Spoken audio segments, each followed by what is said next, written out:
We now know that the rumors that started years ago are in fact true, and that Marvel Studios and James Gunn were in fact working on a Guardians of the Galaxy spin off film that would have focused on Rocket Raccoon and Groot going on solo adventures, but the film was ultimately scrapped because of the direction of Guardians 3.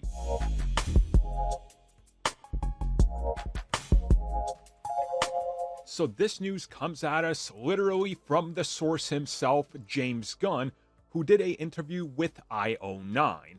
And when talking about the direction of Guardians 3, and of course focusing on Rocket's origin and his backstory, he did go into a few more details, and he did reveal that at one point Marvel Studios and him were in fact developing the long-rumored Rocket and Groot movie.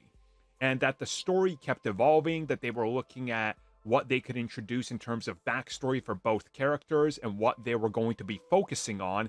And then, due to obviously circumstances surrounding his firing, and then the direction that they went with Guardians 3, that ultimately that film would be redundant because it would tread a lot of the same story beats that Guardians 3 is focused on, which again is Rocket Raccoon at the center of it. So this is honestly kind of awesome to find out that that long-standing rumor was true. And if you guys remember, it was originally James Gunn that sort of started the rumor, really. Because he was asked about potential like Disney Plus spin-offs or standalone spin-offs for Guardians in general.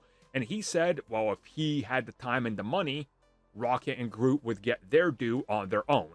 And then the rumor sprung up that, hey, they're developing this film and that's what they're going to do. And it might be a Disney Plus original.